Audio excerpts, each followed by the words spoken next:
Madame, Monsieur, bonjour. BZDTV, l'édito Jean-Jacques Seymour.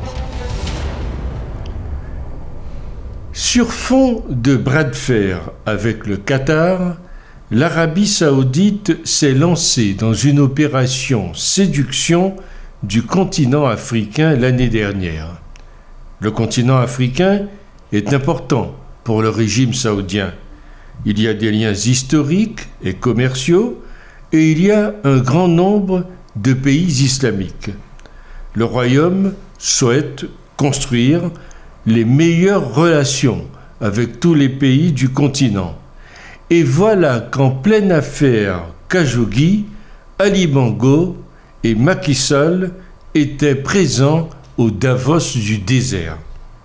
L'Afrique du Sud a annulé la venue de sa délégation ministérielle. Les chefs d'État africains, en général, font face de nouveau à un dilemme, comme c'est le cas à chaque fois qu'un de leurs principaux partenaires, surtout le Golfe, est empêtré dans une mauvaise affaire.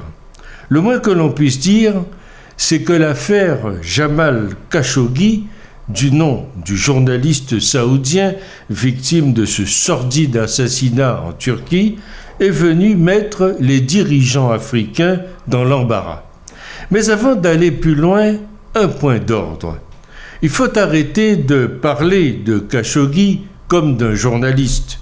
Khashoggi était avant tout un homme du sérail des Saouds, un homme de main d'abord de Salman Ben Abdelaziz et ensuite un très proche du dit fumeux MBS bis. En gros, dans cette affaire, c'est un règlement de compte entre amis. À la méga conférence de Riyad, la voix de l'Afrique, cette semaine, était portée par plusieurs délégations, notamment celle des présidents Ali Bongo Ondimba du Gabon et Macky Sall du Sénégal. L'Éthiopie également avait envoyé une délégation conduite par le vice-premier ministre Demeke Mekonnen, et plusieurs autres pays du continent ont envoyé des représentants. Alors que la présidence sénégalaise a informé que c'est sur invitation du roi Salman Ben Abdelaziz Al Saoud d'Arabie Saoudite que Macky Sall assistait à la conférence, le cabinet du président Ali Bongo a mis en avant le côté affaire business de l'événement pour expliquer le déplacement du chef de l'État. Ali Bongo y est intervenu en plénière sur l'un des thèmes majeurs de l'événement intitulé « Le continent mondial ». Comment la transformation économique en Afrique sera-t-elle un moteur de la croissance internationale et de l'investissement ? À l'instar du Royaume d'Arabie Saoudite, le Gabon, on le sait, est engagé depuis plusieurs années dans un vaste programme de diversification de son économie porté par des secteurs clés tels que le bois, les mines et l'agro-industrie. Par ailleurs, cette rencontre a été l'occasion pour les plus hautes autorités, en tête desquelles le président Ali Bongo, de vendre la destination Gabon et attirer ainsi davantage d'investisseurs. Sur le continent, il faut le rappeler, seule l'Afrique du Sud avait décidé officiellement d'annuler le déplacement de sa délégation en raison des implications de l'affaire Khashoggi.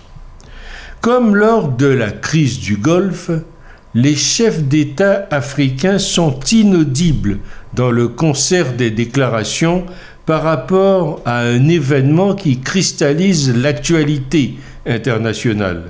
L'explication, mise en avant par plusieurs analystes, c'est qu'en fait, du fait que la voix du continent porte peu sur une affaire d'une telle envergure, l'Arabie saoudite est un important partenaire commercial.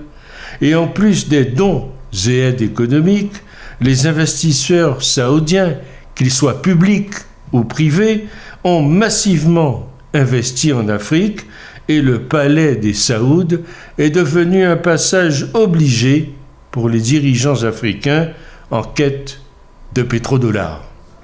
Alors que l'opinion africaine, qui s'abreuve des révélations sans cesse relayées par les médias internationaux, ne cesse de s'émouvoir de cette affaire, le silence des dirigeants africains s'explique donc par la réelle politique.